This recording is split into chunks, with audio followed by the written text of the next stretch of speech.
Guys, hi, this is Amy L, and listen, when I started this channel, it was because I felt like we wanted to support each other. I wanted to make sure you had information and maybe some ideas that would keep you motivated and most of all informed. I've decided to redo this video on the Impossible Whopper because there was some confusion, and I've updated information and a couple of new ideas. So I'm hoping you will really like this as we explore the Impossible Whopper at Burger King and how you can make informed choices about getting that into your life if you want to, but just getting the information so you can decide.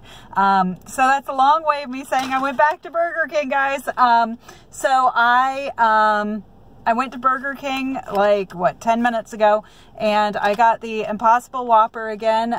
It was after tax $5.71, and I want to make sure you know the information about it.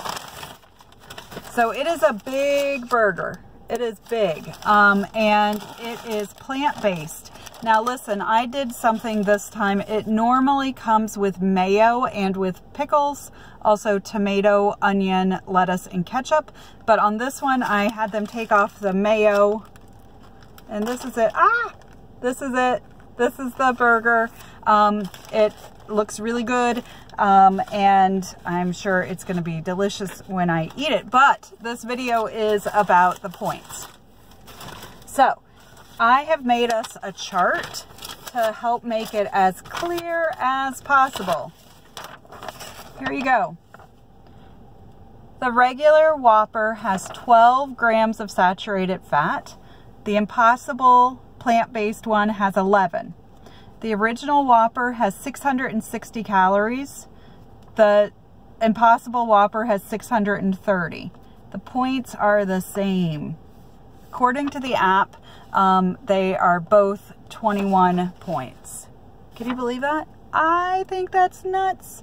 I never would have guessed a plant-based would just have 1 gram less of saturated fat and 30 less calories. I thought that this was maybe a healthier choice.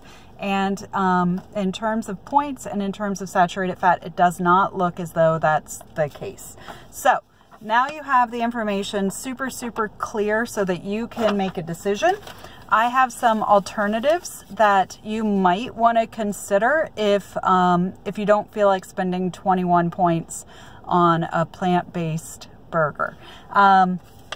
If you're okay with real meat, the Whopper Jr. cuts the calories more than in half to 310, drops that saturated fat down to 5, and drops the points in half to 10. So if you want a smaller version but the regular meat, that's a way to do it.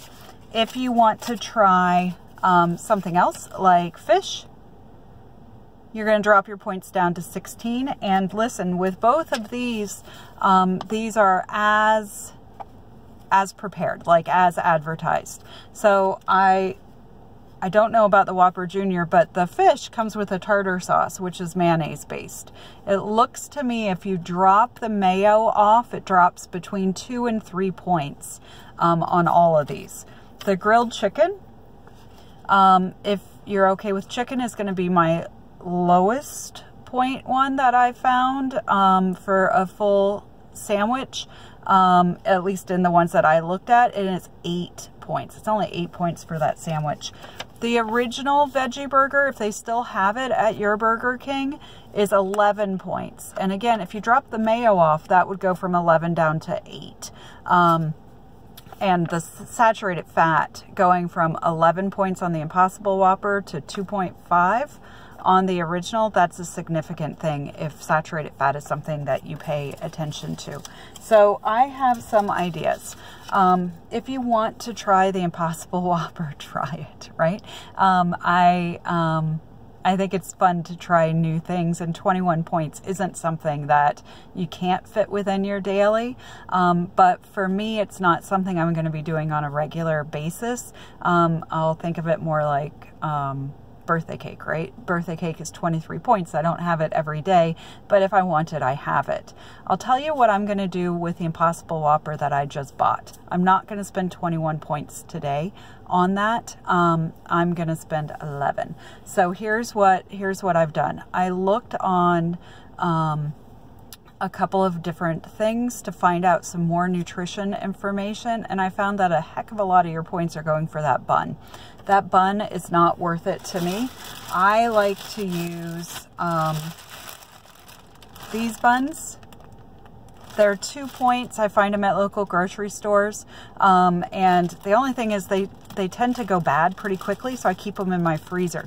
But listen, if I'm out and about for the day and I know that fast food is going to be what I'm going to grab for lunch, I'll just throw them in the car. Just throw a bun in the car, because these are only 2 points for the bun.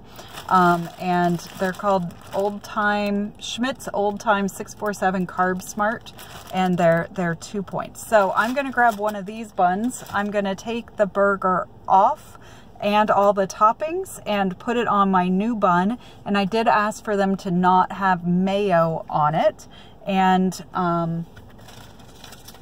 when I do all of that, I'm sorry, it's going to be 10 points, because my own bun is going to be 2. The patty of the Impossible Whopper with no mayo, so just the patty and the ketchup, is going to be 8, which means I'm going to spend 10 points. Yay! 10 points instead of 21. These are decisions that you've got to make for yourself, and I hope that getting the information lets you have the tools you need to be successful. I can't wait to see you guys soon. Thank you for joining me. Please hit subscribe, and check out the other videos if they might be of use to you. Thanks!